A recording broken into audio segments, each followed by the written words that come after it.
வணக்கம். இஜெட் ஃப்ரம் ஜவாது வட்டிக்குது பவர் ரைட்டர் அப்படிங்கிற யூடியூப் சேனல் மூலமாக உங்களை மீண்டும் சந்திப்பு ரொம்ப மட்டத்தை மறைச்சு அத்தோட எங்கள் சேனலை சப்ஸ்கிரைப் பண்ணுங்கள், பெல் பட்டன் அழுத்த மறந்துடாதீங்க. அத்தோட எல்லாத்துக்கும் ஷேர் பண்ணுங்கள். எதிர்பாராத ஒரு கூட்டணி விலகல். தமீமுன் அன்சாரி மனிதநேய ஜனநாயக மக்கள் கட்சியினுடைய தலைவர், ஆல்ரெடி முன்னாள் எம்எல்ஏ, ஆமாம், இஸ்லாமிய ஒரு சிறுபான்மை இனத்தை சேர்ந்தவர், இன்னைக்கு அதிமுக கூட்டணியிலிருந்து விலகி விட்டார் அப்படிங்கிறது மிக எதிர்பார்ப்பான ஒரு விஷயமாக சொல்ல முடியாது. காரணம் என்ன அப்படிங்கிற நிலவக்கூடிய சமயத்தில் அவர் எதிர்பார்ப்ப அந்த சீட்டு கிடைக்கல அப்படிங்கிறதான் சொல்ல முடியும். பொதுவாகவே இந்த சிறுபான்மை ஓட்டினுடைய ஒரு எதிர்பார்ப்பின் விளைப்பாடாக எடப்பாடி இன்னைக்கு ஏகப்பட்ட வசதிகளை 18% எனக்கு வேணும், அதன் அடிப்படையில் பாஜகவை விலக்கி விட்டார். அதன் அடிப்படையில் எங்கு பார்த்தாலும் எனக்கு சிறுபான்மை ஓட்டு வேணும், இஸ்லாமியர்கள் குறிப்பாக கிறிஸ்துவ மக்களுடைய ஓட்டு வேணும் அப்படிங்கிற அடிப்படையில் பாஜகவை ஒதுக்கி விட்டார் என்பது ஒரு அற்புதமான விஷயமாக இருந்தாலுமே கூட இஸ்லாமிய மக்களுக்கும் மற்றபடி சிறுபான்மை மக்களுக்கும், ரெண்டாவது அந்த அடிப்படை கொள்கைக்கும், ஏன்னா ஜெயலலிதாவே அன்னைக்கு மோடியா லேடியான்னு தான் இருந்தாங்க. ஜெயலலிதா இருந்திருந்தால் இன்னைக்கு மோடி உள்ளவே வர முடியாது. அந்த அளவுக்கு பாஜக என்ற கட்சி இருக்காது. அதான் நிதர்சனமான உண்மை. எடப்பாடி கொஞ்சோண்டு இந்த 4.5 வருஷம் வளைஞ்சு கொடுத்தாரு. அப்புறம் ஓபிஎஸ் அதுக்கு சப்போர்ட்டு, அப்புறம் டிடிவி சோன்ஸ் எல்லாம் இன்னைக்கு மோடி பாஜக தமிழகத்தையே ஆட்சியை பிடிக்கக்கூடிய அளவுக்கு திட்டம் போட்டுட்டு இருக்கிறாங்க. அண்ணாமலை போன்றவர்களை பேச முடியுமா? ஜெயலலிதா இருந்திருந்தால் கட்டாயம் வாயை கூட திறக்க முடியாது. ஆமாம், இன்னைக்கு ஜெயலலிதா அம்மையாரை குறை சொல்லக்கூடிய அளவுக்கு, அண்ணாவை குறை சொல்லக்கூடிய அளவுக்கு, பெரியாரை குறை சொல்லக்கூடிய அளவுக்கு, எம்ஜிஆரை குறை சொல்லக்கூடிய அளவுக்கு இருக்கக்கூடிய சமயத்தில் அதுக்கெல்லாம் என்ன காரணம்? மோடியினுடைய ஒரு மிகப்பெரிய ஒரு வெற்றி வெளிப்பாடெல்லாம் அப்புறம்தான். எடப்பாடியினுடைய இலக்காரத்தன்மை, ஓபிஎஸ்னுடைய ஒரு வாய்மூடிய தன்மை, அவர் அந்த பக்கம் சப்போர்ட் இன்னைக்கு ஃபுல்லாக போயிட்டாரு. ஆமாம், டிடிவியும் அப்படி தான், அது ஃபுல்லாகவே ஓபிஎஸ். இன்னைக்கு கோயிலாக சுற்றிட்டு இருக்காரு ஓபிஎஸ். மோடி வகையிலையும் மற்றபடி தன் வகையிலையும் தேரை இழுத்துக்கிட்டு இருக்கிறார். ஆமாம், அந்த மாதிரி நல்ல மனுஷன்தான். பாருங்க, ஒரு வாரத்துக்கு முன்னால் இஃப்தார் நோன்பு ரமலான் இஸ்லாமியர்கள் நோன்பு திறக்கக்கூடிய சாயங்கால நேரத்தில் இஃப்தார் திறப்பு விழா எல்லா கட்சியுமே ஏற்பாடு பண்ணுவாங்க.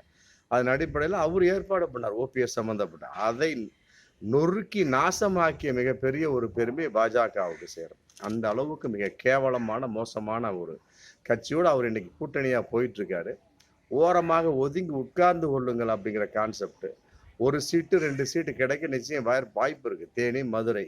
மற்றபடி அதுக்குள்ள டிடிவியா அவங்களுக்குள்ள ஓபிஎஸ் ஆன மோதல் கான்செப்ட் இருக்கக்கூடிய சமயத்தை இந்த நிலைப்பாட்டில் எஸ்டிபிஐ ஒரு மாநாடை நடத்தினாங்க.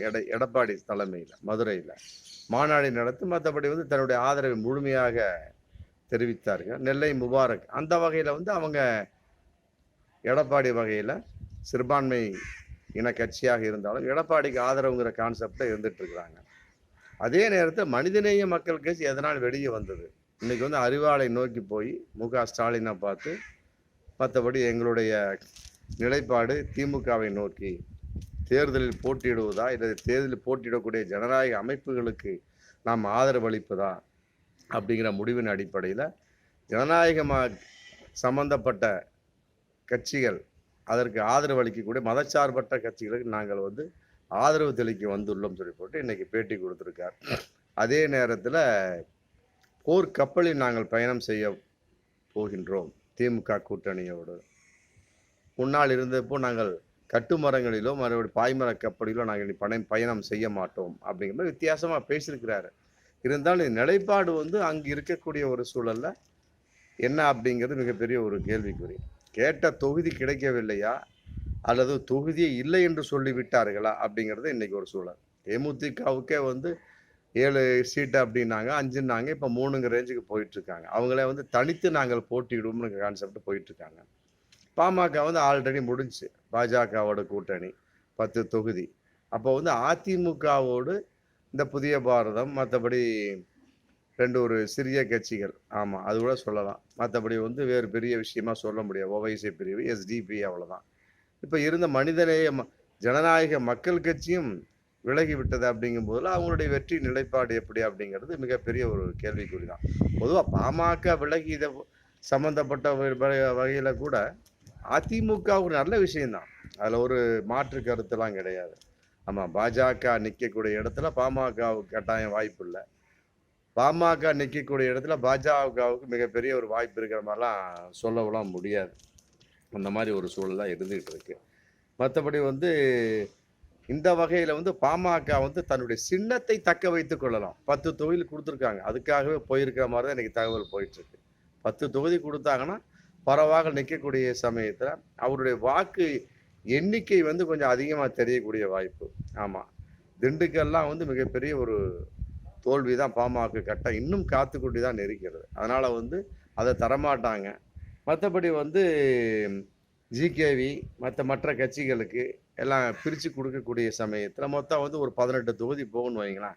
அப்போ பாஜக என்ன நிற்கும், ஒரு 15 தொகுதியில் நிற்கும். அந்த 15 தொகுதியில் நின்றாலுமே கூட அவருடைய வாக்கு வங்கியுமே ஒரு சொற்பமாக தான் இருக்கும். ஆமாம், அப்போ என்ன ஆகும், இந்த பாமக சேரக்கூடிய சமயத்தில் ஏதோ ஒரு 1% அதிகப்படியாக இருக்க வாய்ப்பு இருக்க, மற்றபடி பெருசாலாம் சொல்ல முடியாது. இன்னைக்கு 2வது இடம் பில்டப் பண்ணிட்டு பேசிட்டு இருக்காரு அண்ணாமலை. கட்டாயமா தேர்தலுக்கு பின்னால் அந்த நிலை மாறும் என்பதுதான் மிகப்பெரிய ஒரு கூத்தின் வெளிப்பாடு.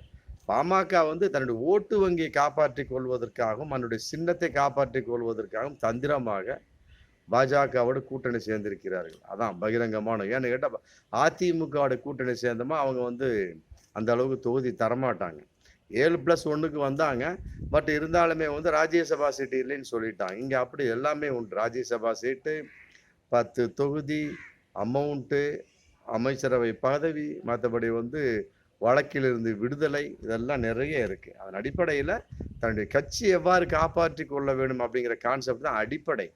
தொண்டர்களுடைய சொல்லுக்கு மதிப்பில்லை பாமகவில், அதை மிகப்பெரிய ஒரு நிலைப்பாடு. ஆமாம், உயர்மட்ட குழு சொன்னார்னு சொல்லிவிட்டு மாவட்ட செயலாக தலையாட்டி இன்னைக்கு பாமக பாஜகவோடு இணைந்து விட்டாலுமே கூட ஓட்டு வங்கி கொஞ்சம் அதிகரிக்கலாம். மற்றபடி இது பாஜகவுக்கு தான் மிகப்பெரிய இழுக்காக அமையும் அப்படிங்கிறது வரக்கூடிய கட்டாயமாக இருக்கு. இதில் பாருங்க, திமுக 21 இடத்துல நிற்க போகுது. அதிமுக தனிப்பட்ட முறையில் நின்றாலுமே கூட எந்த ஒரு கூட்டணியும் இல்லைன்னு வச்சுக்கலாம். ஆமாம், இதன் அடிப்படையில் தமீமுன் அன்சாரிக்கும் இல்லைன்னு சொல்லிட்டாங்க போல இருக்கு. ஆமாம், இன்னும் சில பிரச்சனையின் அடிப்படை இல்லைங்கிற கான்செப்ட்லாம் இப்போ தனித்தனியாக நின்றாங்கன்னு வைங்க. அதிமுக 40 அப்படிங்கும்போது வாக்கு எண்ணிக்கை ரொம்ப அதிகமாக இருக்கும்.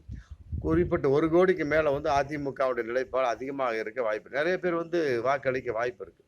அதிமுக ரொம்ப இன்ட்ரெஸ்டாகவே கொடுக்கக்கூடிய வாய்ப்பு இருக்குது. ஆக தமீமுன் அன்சாரியை பொறுத்தவரை ஏன் இல்லை என்று சொன்னார்கள் அப்படிங்கிறதுக்கு மிகப்பெரிய ஒரு கருத்தின் வெளிப்பாடு என்ன, வாக்கு எண்ணிக்கை அதிகரிக்க வேண்டும் என்பதற்காகவே தமீமுன் அன்சாரி இல்லை என்று சொல்லப்பட்டாரா, மற்றபடி கேட்ட தொகுதி இல்லையா, அவர் கேட்ட ஒரு தொகுதி எந்த தொகுதி அப்படிங்கிற அடிப்படையில் அந்த தொகுதி கொடுக்க முடியாது என்று சொல்லிவிட்டார்களா அப்படிங்கிற பகிரங்கமான ஒரு கேள்வி இருந்தாலுமே கூட உண்மையிலே இது அதிமுகவுக்கு பலமாகத்தான் அமையும். அதே நேரத்தில் சிறுபான்மை சம்பந்தப்பட்ட விஷயம். ஆமாம், இன்னைக்கு பாஜக கான்செப்ட் அந்த பக்கம் போயிட்டதுனால இவர் தங்கள் நிலைப்பட மிக தாமதமாக முடிவெடுத்து விட்டார் அப்படின்னு நம்ம சொல்லலாம். எஸ்டிபி அப்படி இல்லை, சரியாக ஒட்டிக்கிட்டாங்க ஒரே ஒரு தொகுதி.